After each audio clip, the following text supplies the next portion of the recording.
Have you ever wondered why some voices get heard while others get lost in the noise? It's not luck, it's strategy. Today, we're talking to Steven Jarvis, the least boring CPA you've ever met, a veteran podcaster, event organizer, and overall nice guy. He didn't just show up, he made people pay attention. Now, we're going to break down the moments that have changed everything for him, the strategies that worked, and the ones that also backfired. If you're done blending in and ready to stand out, this one's for you. I'm Matt Halloran, of course. I have spent years helping experts build authority and grow influence. If you're ready to stand out, this podcast is your blueprint with real strategies to make your voice rise above the noise. All right, Steven, welcome to the show. Matt, I'm so excited to be here. Thank you for the invite. I love anybody who will talk to a not boring CPA. And you know what? Talking to a non-boring CPA rises above the noise already because you guys have a pretty strong reputation of not being the most charismatic people, and you really tick the box. And that's really where I want to start today, Steven. So, you know, when did you realize that you really needed to do something different to rise above the noise in actually at the time a very crowded industry? Yeah, Matt, it's a really good question. I spent a lot of the early years of my career doing very, very stereotypical CPA things at big national firms where there was thousands of people, and we were very inward focused. So at that time, I was not creating content. I was not trying to build an audience.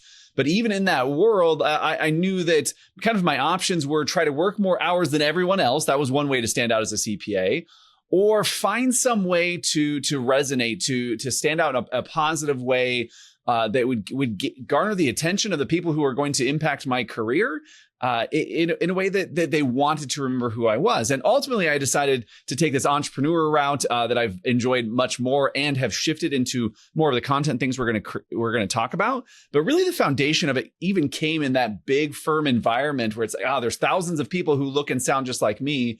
How do I be different in a positive way? So you started this journey. When did you start feeling the tides change? When did you start saying, holy crap, this is actually working? Well, I mean, quick anecdote from when I was with the big firms, then we'll talk about the audience side. CPA stereotypes exist about CPAs for a reason. You kind of mentioned that. So one of the things that I did, that was just my own little thing. I wore Converse that matched the color of my shirt that I wore, because that was almost my little protest, but it wasn't like I wasn't trying to stick it to somebody. I wanted to stand out a little bit. And there were people who loved it. There were people in the C-suite who loved it and would comment on it. And there were people who hated it. Mm-hmm. Like I was literally told that a partner I worked with who at a couple firms ago, who literally stood in the way of my career progressing, would tell other partners how much he hated the way I dressed.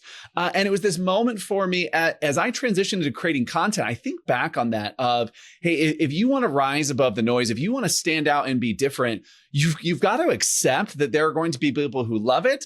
And if there aren't a few people who hate it, you're probably doing it wrong. So that might seem like a silly example from way before I ever even considered doing a podcast, but you have to be willing to lean into that, or you're not going to get very far. Yeah. So I was at a large conference on a panel, and it was me and these three really incredibly high-powered women. And I was in awe, Steven. I was like, I can't believe I'm on stage with these people. And the chairs were really big and comfy, right? So they're like wide chairs. And so I sit crisscross applesauce all day, all the time. It's just how I sit. And so I'm in front of probably, 1,500 people. Yeah. And I noticed the chair was comfy. So I flipped my legs underneath me, and I'm sitting there in my baseball cap, which, by the way, I get crap for that all the time. The Buffalo check, the Nike shoes, just like you. It is a protest. It's to go against the grain. And there were some people who messaged me immediately and were like, this is how comfortable Matt is. And Steven, dude, I had people who were, that is so disrespectful. I cannot believe that you disrespected. And I was like, wow. So I wholeheartedly agree with you. If you're not creating a little bit of resistance and tension and opposition, then you're really not being as authentic as you need to be to stand out. So you got the Converse on, you got the same color shirt on. You had to have woken up one day and said, oh my gosh, like all of this work that I'm putting in is actually moving me towards the Steven I want to be. Yeah, so I mean, we're gonna skip over some of the journey just because of the format of the podcast. We got a time constraint somewhere, but along the way, for a lot of reasons, I decided, hey, I want to be an entrepreneur. I want to start my own thing. And to do that, now I do need to create an audience. I've got to find some way that is going to resonate with people. And I definitely had some advantages early on that I was surrounded by people who were podcasting, who were talking about this kind of stuff that I could learn from. But I mean, there are a lot of moments that stand out, but it was when I started hearing from people who were listening to what I had to say and telling me what they did with it, that I was like, oh, I'm on to something. It wasn't, hey, even though I appreciate your introduction, Matt, and saying what a nice guy I am, that's not what I was hearing from people who listen to the podcast. It wasn't, oh, Steven, you sound like a great guy. Maybe I'll keep listening to what you have to say. Or I'm really curious, how your kids are growing up. I'm going to keep listening to your podcast. What people were telling me was, hey, you're giving this consistent message around tax planning. In my case, that just happens to be my message.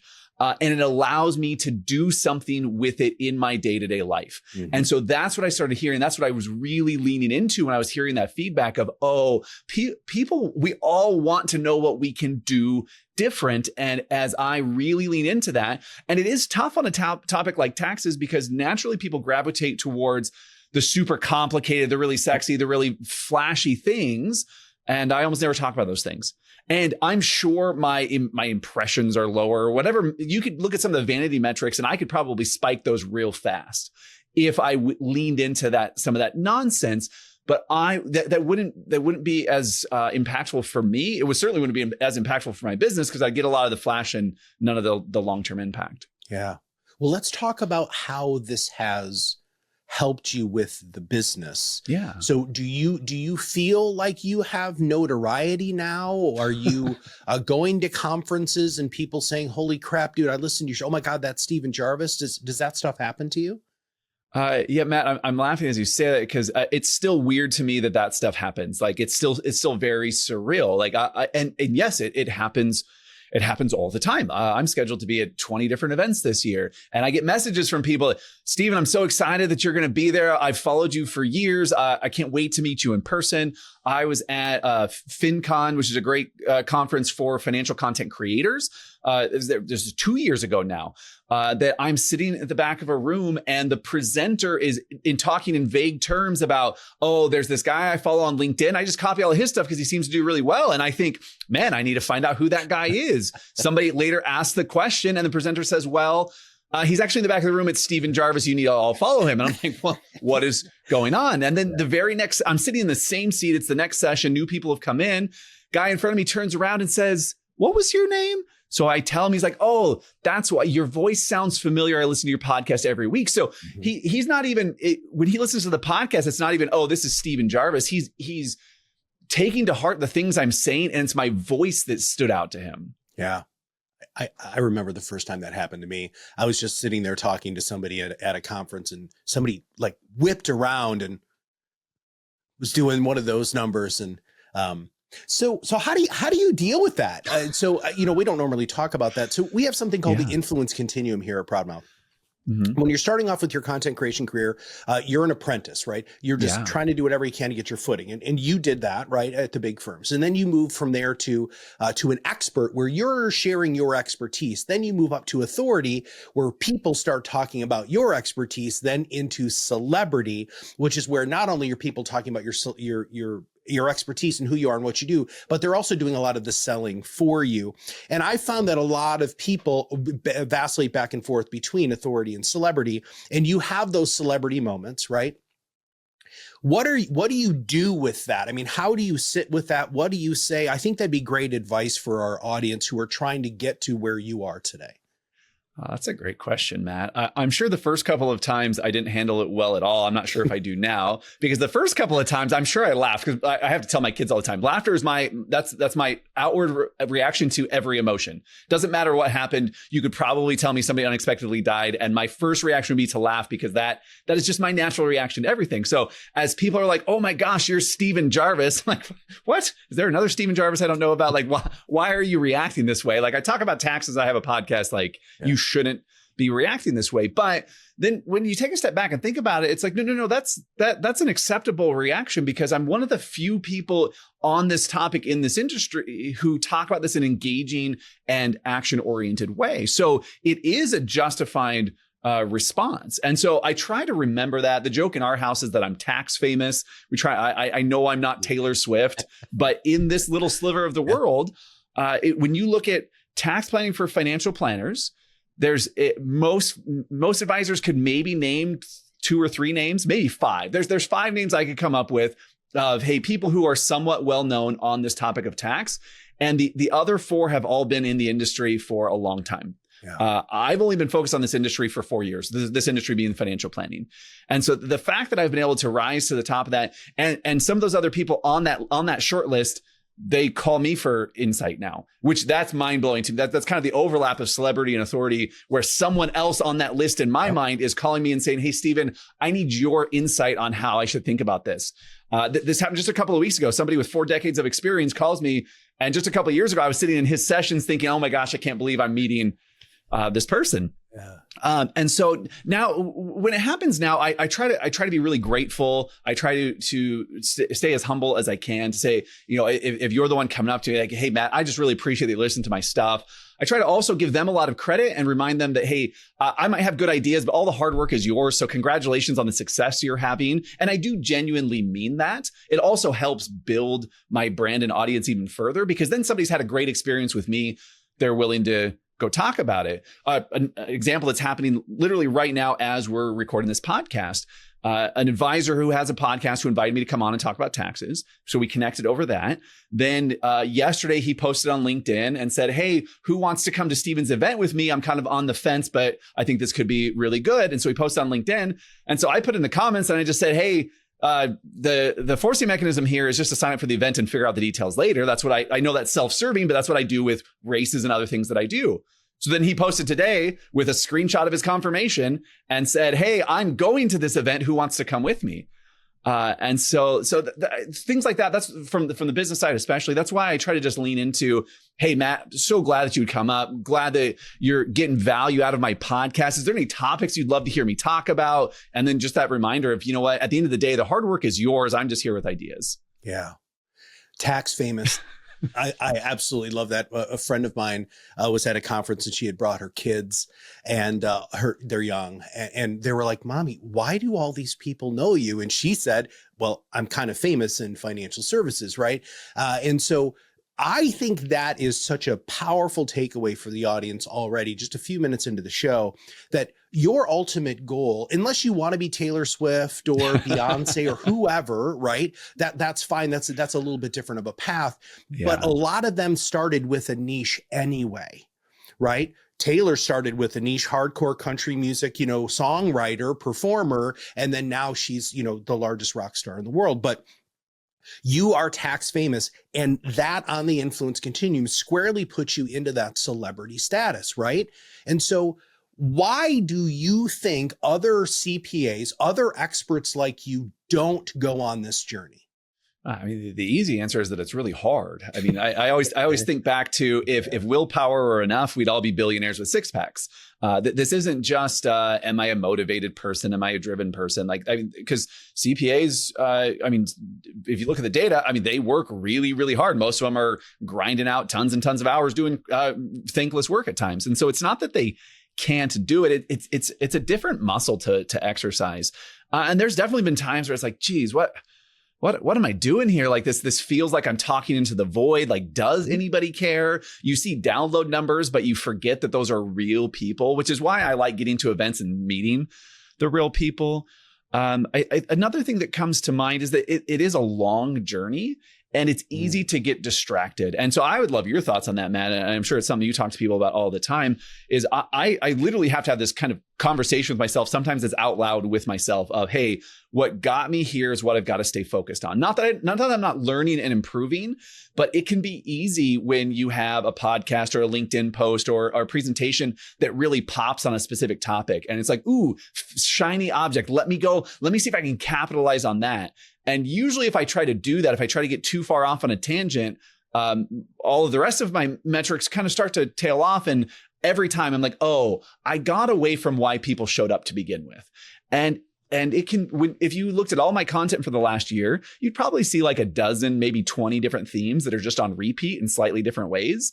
And that can feel really awkward, I think, for someone who's not used to content creation to say, wait a second, I was just talking to someone else about this a week ago. I can't possibly talk about it again. And you have to talk about it again and again and again and again and again. I liken this to being, I mean, this is a show. You put on a show, dude. I've seen, I mean, you have the entertainment value. You hit all of the perfect content, formula, storytelling, education, entertainment, call to action. You've got all of those things. You tick all of those boxes.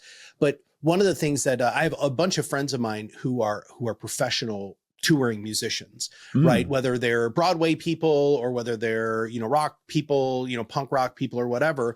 And that's one of the things that I have asked them recently, because I'm presenting more and I'm doing the same speech over and over again, right? Yeah. And they're like, well, that's what people come for. They come for the familiar. And your job is to make it just a little different enough so that they see that existing content in a new way. Because music is content, right? I mean, all of that stuff, a Broadway show is just content, right? Yeah. I'm not diminishing what they're doing. I'm saying we have to have that mindset as content creators. I have said, rise above the noise, be your own loud, unapologetically be yourself, stop being the best kept secret in your area. Thousands of times, right? Because those are our core messages here at ProudMouth. And as a performer, which you are, you have to always remember that that's the stuff that people want to remember. Now, the other thing too, and this is vitally important, people don't remember 75% of what you say anyway. Yeah. And so they're going to remember the feeling, and they're hopefully going to remember something from your show. And you have to be that repetitive, right? You just have to be repetitive, hammer that brand message, which is your first thing. So everybody, we're about 10, 15 minutes into the show. I just want to remind you that you're going to have the opportunity to get your guide, your Steven Jarvis guide to success, and what he's done to rise above the noise. And the first thing that you have said there that we're going to put in this report is the idea of consistency. How do you maintain that motivation after you've said something 8 million times? So a couple things come to mind, Matt. One is getting to actually meet individual people in my audience and hear from them the impact it has. Making sure that we're tying this back to real people, because if we just look at the numbers, and I'm a CPA, I'm naturally a numbers guy, it can be easy to get lost in the numbers. We have to look at this, the impact of real people, because then that's where motivation comes to keep saying it again and again, because I know not everybody's heard it yet, not everybody's benefited from it yet. Another thing that really helps me is that I still work with clients in the service work that I do as well. And so I also get to see the direct impact that it has on the end user, in this case, on taxpayers. And so again, I'm constantly getting to see the outcome of what I'm talking about. The other thing I have to do at times is I have to step back and kind of remind myself of analogies that I've told myself 100 times already, and I'll tell myself 100 times more. And on this topic of consistency, one of the ones that helps me for myself, and then as I explain this to other people, is if we look at professional athletes, professional musicians, people that we naturally think of as professional performers. Because I'm with you, content creation is a performance. We just don't think about it that way. Because we all have conversations with our friends and we think, oh, a podcast is just having a conversation with our friend. Or a presentation, oh, I talk to people in front of groups all the time. You don't. This is a separate performance. And just like professional athletes, professional musicians, who practice relentlessly. If you want to be a good performer, you have to practice. And I think this ties back to your question of why more people don't do this. And it's because it's awkward to record yourself and listen to yourself back over and over and over. I don't get behind this or pull the curtain back too often, but especially when I do virtual webinars, like I'm in my home office, like getting myself pumped up. Sometimes I'll literally listen to pump up music. I'm in there like shadow boxing, like it's a performance. I got to get ready to go. And most people are uncomfortable doing that. But if there were sometimes there are professional athletes who stop practicing and everyone boo, like why wouldn't you practice? But I would expect, and Matt, even as we kick this off, like I hope I'm not sharing industry secrets here, but you stumbled a little bit and you said, "Oh, let me redo this." Yep. And I love seeing that because I do it all the time. But those are the people who are best at their craft, are the people who haven't said, "Well, I'm an expert, so I don't need to practice anymore." They practice even more than everyone else. Dude, that wasn't on your list, but we're going to add that to the playbook, right? Because that's fantastic. I can't stress enough. One of the things that I ask people all the time when they join our Sonic Boom coaching program or whatever, I say, who are your interview heroes? And they're like, what?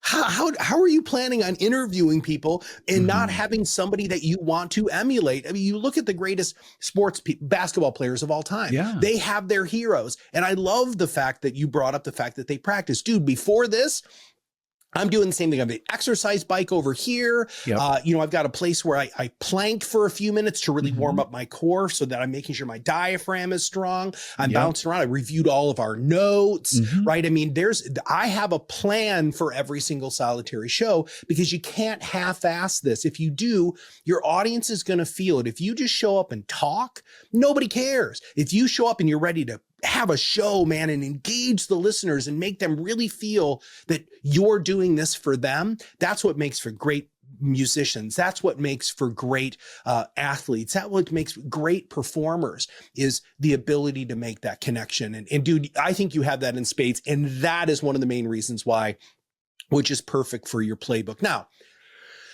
I'm gonna switch gears just a little bit because you have such a wonderful persona. You're in such an interesting niched out industry, right? Where you're niched really literally within a niche, right? So how do you use your content? And that includes the conferences and all the speaking engagements and all the stuff that you do.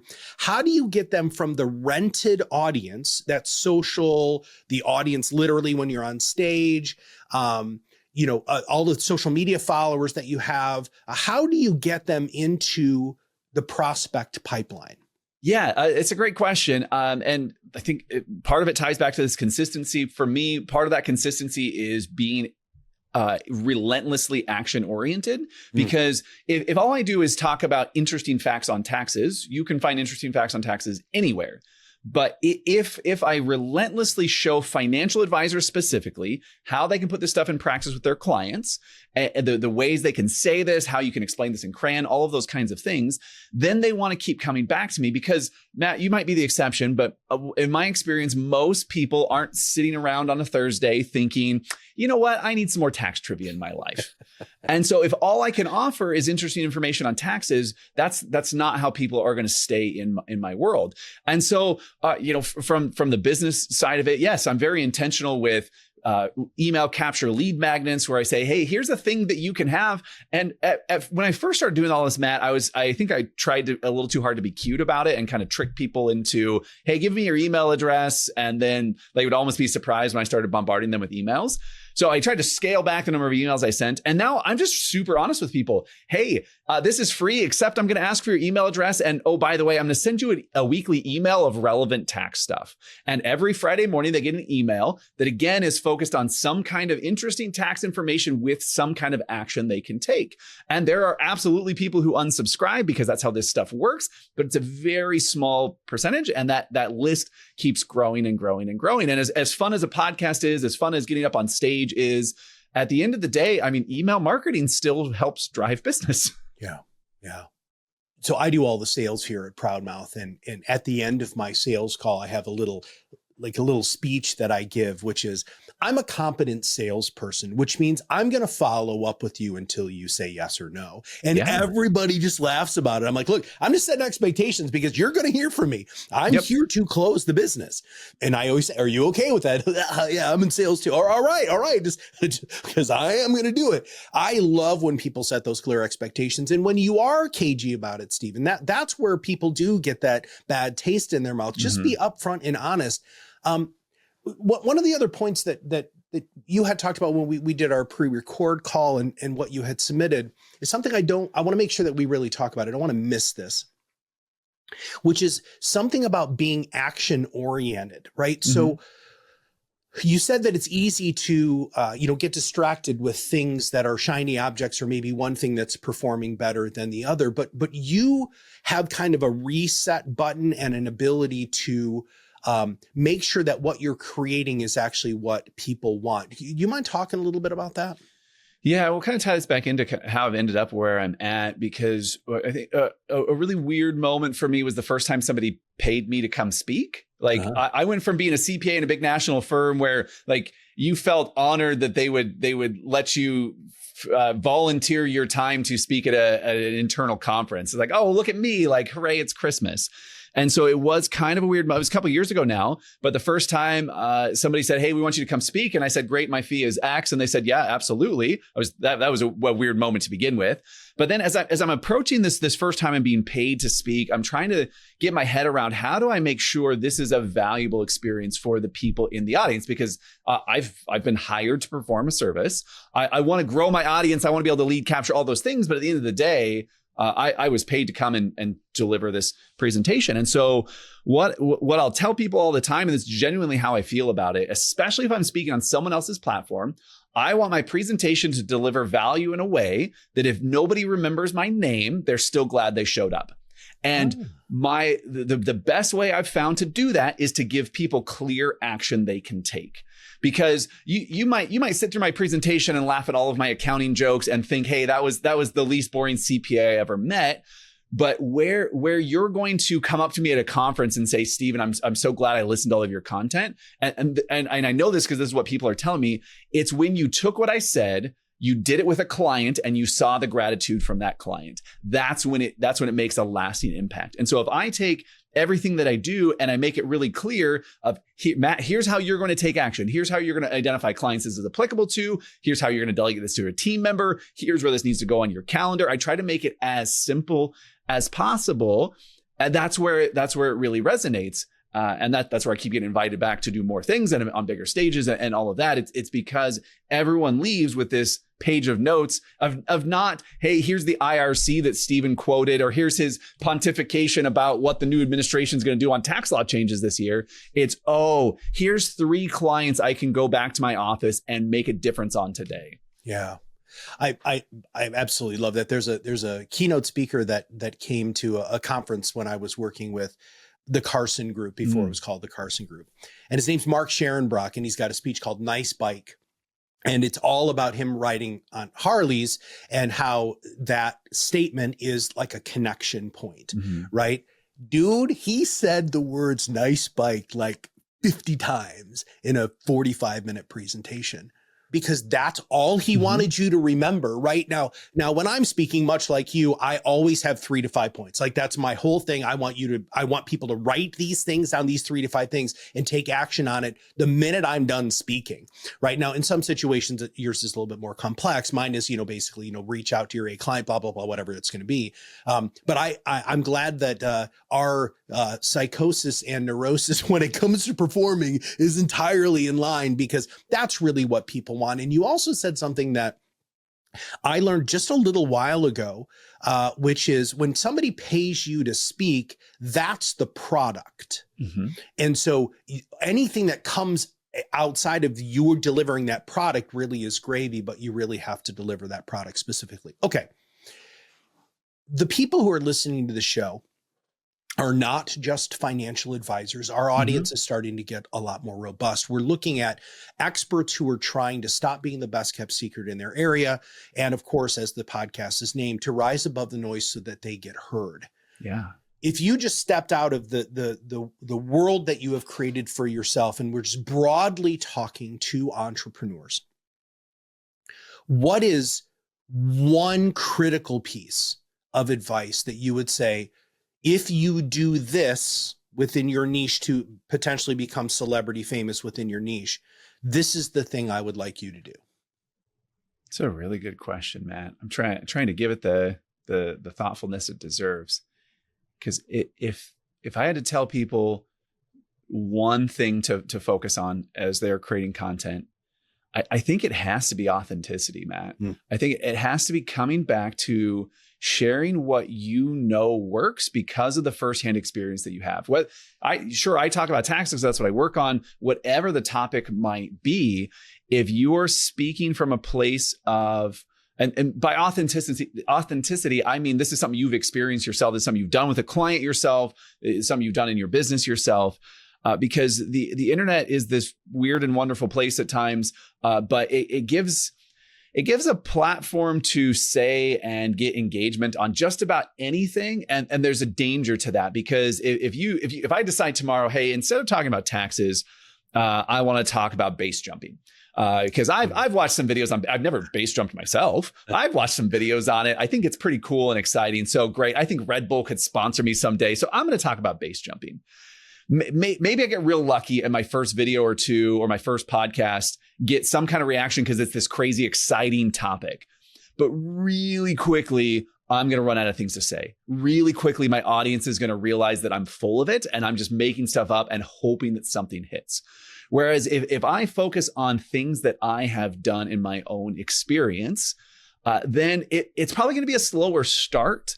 But that's where you're also going to keep the motivation to keep doing it longer, because if you're making stuff up as you go, it's so hard to come up with ideas. It's so hard to know what to talk about. You're gonna get lost and fumble and all of these kinds of things.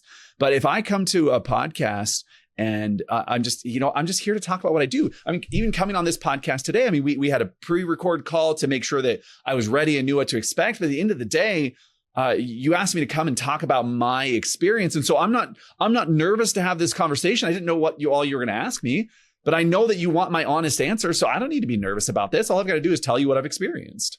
Well, you are a seasoned pro too. Does help. That. You're comfortable behind the microphone, dude. And that does help. Okay. One last question, because I know you, because I've been following you, because I'm a fan of who you are and what you do. And as a fellow podcaster, what is something I should have asked you that I didn't? I mean, on a personal level, you should have asked me when my next race is, because that's my favorite non-tax thing to talk about. But Matt, for what your audience is after, I think we've hit on a lot of good things here. I guess the other thing that I always like to hear from people on it, and this gets tough to navigate because we all have different levels of vulnerability we're willing to share. And I'll probably even regret bringing this up because I'm also a human. I always love to hear what people have painfully learned. Is where did this go wrong? Because again, with content creation, there's such a production process to it, as there should be, that a lot of times it can feel like 99% of people get this right 99% of the time, and that if I fail out of the gate, well, poof, that's on me, and how dumb am I? When it turns out, actually, this just came up the other day because I was talking to my kids, having this moment for them of, oh wait, people know who Dad is. And my podcast is in the top 2.5% of podcasts in the world. Yep. And when I was telling my kids this, they're like, oh, the top 2.5% of tax podcasts? No. Oh, the top 2.5% of financial planner podcasts in the United States? No. In the entire world. And part of the reason for that is because there's a low barrier to entry and most people give up. Yeah. And so that's one of the things I always like to hear about is where was the pain? Where did you get this wrong? Like, I don't need you to share all the skeletons in your closets, but like, where did this almost come off the rails and you had to say, oh, time to regroup or learn something? Who helped you back on course? Those are the kind of things I like hearing about too. Well, take any of those and answer the question. Thank you for setting me up so well. Yeah. Like I said, I'll probably regret having thrown that out there, but that's my genuine answer. A real early example. So when I started podcasting, it was in part because I had friends who were podcasting and said, hey, this is a great way to build an audience. And I had listened to podcasts up to that point. And of course, like so many people do, I set a really unrealistic expectation in my mind, somewhat subconsciously, of, oh, here's what a podcast is. So I'm going to turn on this podcast. My very first episode that thankfully has never aired, in my head, I'm like, I'm going to tell people what a great person I am. I'm going to be so interesting and captivating. Everyone's going to want to listen in and learn who Steven Jarvis is. And so I record this episode. I share it with my friends to get their feedback. And 30 seconds, maybe 60 seconds in, maybe they were a little bit generous, they stopped the recording. And the very first piece of feedback I got was, well, I don't hate listening to your voice, which was not meant as harsh as it sounds. Like that's actually really important. If I had some kind of awful, terrible voice where it's like, I don't care what you're saying, I'm not going to listen, that is a problem. But then we started talking and we listened to the rest of it together. Very painful experience.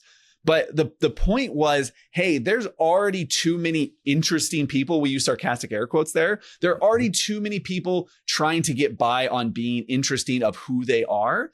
Like if you want to start a podcast on taxes, who you are does not matter out of the gate. What you can do to help people take action. What can you do to help people solve a pain? And so, and I, even though I had that feedback early on, it still took me a while of practicing to really get that right. But that was one of those, I mean, just such an ego deflating moment of like, I thought, and I had recorded it probably 36 times. I was like, I'm going to perfect this thing. And I was so proud to share it with my friends. And they didn't make it past 60 seconds. They're like, no, I don't want to, I'm not going to tune into your podcast to hear your life story. We're all selfish people. We care about our own life stories. And so unless you're going to tell me something interesting on taxes, sorry, Steven, but I'm not tuning in. Oh, thank you for sharing that. I was just at a conference a couple of weeks ago, and this advisor, he's not an advisor, I'm sorry, he's a guy who runs a big tech company, and we were having dinner together, and we're in the Uber as we're heading back. And during dinner, he handed me his phone and he said, dude, I can't wait to show you my podcast. And I was like, I don't think you want to do that. And he's like, what are you talking about? I was like, no, listen, dude, listen, this is what I do.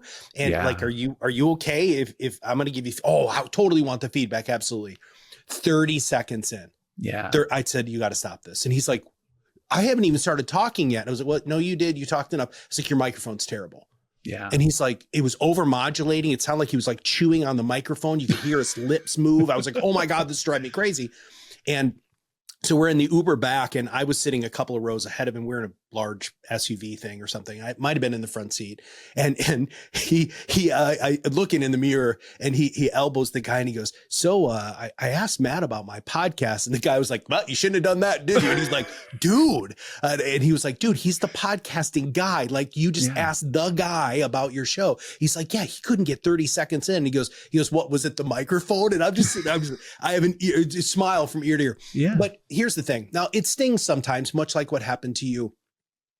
But think about athletics. And I know you do a lot of races. You're super fit. That's a huge part of who you are. But if you get out and you do a race and you're not asking your coach for feedback or what you could do to get better, then what are you doing, man? Like, you're not a professional. And I love closing the show out really talking about that. So Steven, what you did today was you gave everybody a real glimpse into what it means to be a professional content creator, because you're also a professional CPA, right? But you are professional when it comes to this. You take this very, very seriously. You know that you have to show up prepared. It's a show. You need to practice, and you need to have your ducks in a row. And I'm sure that there are going to be people who are going to be like, well, damn, it's the top 2% podcast. How do I find out more? So tell the audience how they can connect with you. What's the best place? Tell them about your show. Let's just kind of do that right now, if you don't mind. Yeah. So the Retirement Tax Services Podcast is the name of the show. It's all about tax planning for financial advisors. You can also find me on LinkedIn. That's the best place to find me online. I've gotten quite a bit of traction there, which I really enjoy doing. And please follow along. Most of my podcast audience is absolutely financial advisors. That's who it's mostly geared towards. On LinkedIn, my audience is much broader. Just because there's a lot to learn. And I think the people who are best at this stuff always surround themselves with people that they can learn more from. And then if you are a financial advisor looking for help on tax planning, retirementtaxservices.com, check out the events that I do. I'll be right now, I already have 20 on my calendar for this year. So I'm excited to get out and connect with more people. And when you see Steven at a conference, make sure you go up and say hi and try to make him as uncomfortable as you possibly can. Absolutely.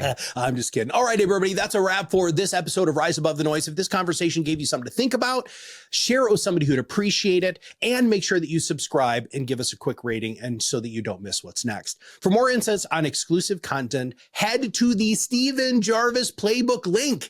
I'm going to get that right. I need to remember to call it a playbook. But thanks for listening. And now what I want you to do is go make your voice impossible to ignore. I'm Matt Halloran, and I'll see you on the other side of this mic very soon. Hey, don't touch that dial yet. Before you go, get a copy of the tools and strategies to rise above the noise shared by our guests in this week's playbook. To claim your free playbook and access our growing collection, go to proudmouth.com/playbook. Hey, thanks for tuning in. Here's to rising above the noise, one episode at a time.